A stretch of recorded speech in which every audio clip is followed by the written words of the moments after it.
Bonjour à tous et bienvenue dans ce nouveau thread paranormal. Aujourd'hui nous allons voir ensemble l'histoire et les légendes des fantômes du château de Fougeray.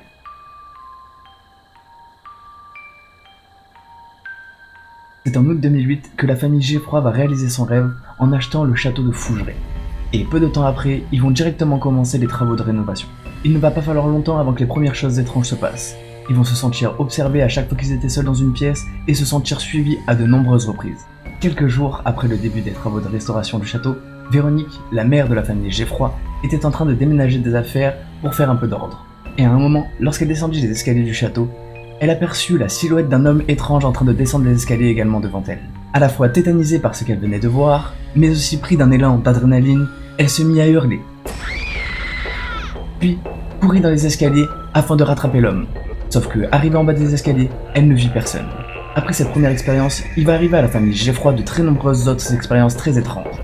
Le soir, ils entendent des voix à l'étage et des pas, le chien va aboyer contre les murs, ou alors dans des pièces où il n'y a personne. Il sera même retrouvé à de nombreuses reprises en train de se cacher comme s'il avait peur de quelque chose, mais ça ne s'arrête pas là. Certains invités diront également avoir ressenti des choses très étranges, et avoir senti des odeurs dans des pièces alors que la cuisine du château n'était même pas terminée.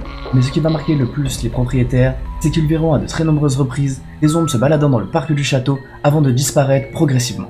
Malgré tout ça, chacun d'entre eux va essayer personnellement de chercher une manière rationnelle d'expliquer chaque phénomène, mais ils ne trouvent aucune réponse.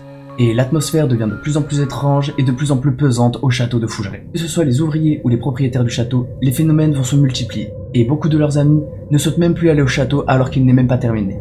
Malgré la peur, Véronique veut comprendre.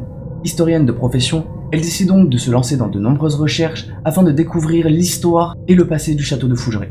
Elle va lire de nombreux bouquins afin de découvrir le nom de toutes les familles ayant habité dans le château de Fougeray ainsi que leurs histoires. Elle ira même jusqu'à faire intervenir des médiums directement dans le château afin d'obtenir des informations supplémentaires sur le passé de chaque famille. Suite à toutes ces recherches et à son enquête, elle va découvrir qu'il y avait dans une famille très ancienne une fille qui était atteinte d'une infection tuberculeuse rénale. Et ce qui fut très étonnant, c'est qu'après avoir lu cette histoire, Véronique était en train de nettoyer une des chambres du château avec sa fille, et le lendemain, sa fille avait 42 de fièvre et a commencé à être très malade. Véronique a donc emmené sa fille aux urgences pour qu'elle soit prise en charge très rapidement. Et les résultats ont démontré qu'il s'agissait bien d'une infection. Pour Véronique, il n'y a donc pas de doute. Il y a soit une malédiction, soit le château est hanté. Et pour étayer ses dires, elle va continuer son enquête. En 2009, elle va réaliser de très nombreuses photos dans le château.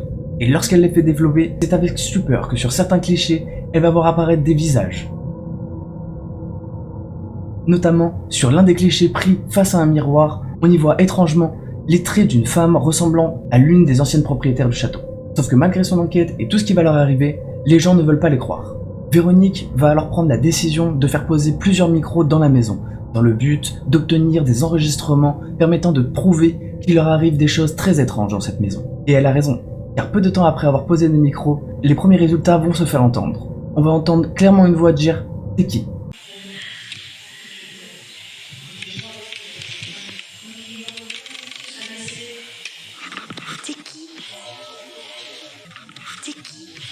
Mais ça ne s'arrête pas là.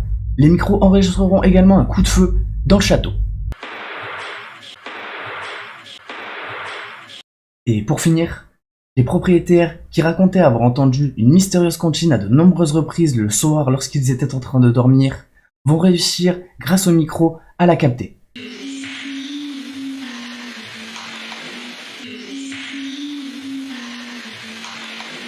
Avec les résultats obtenus grâce aux enregistrements et aux photos prises dans le château par Véronique, des professionnels ont permis de certifier qu'il ne s'agissait pas d'enregistrements ou de photos truquées, ce qui rend ce mystère encore plus fascinant.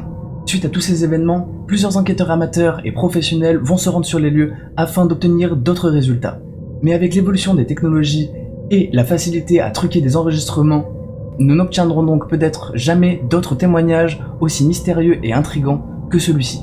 Pour finir, la famille Geffroy n'a jamais terminé les rénovations du château, et n'a même jamais posé les valises définitivement dans ce château.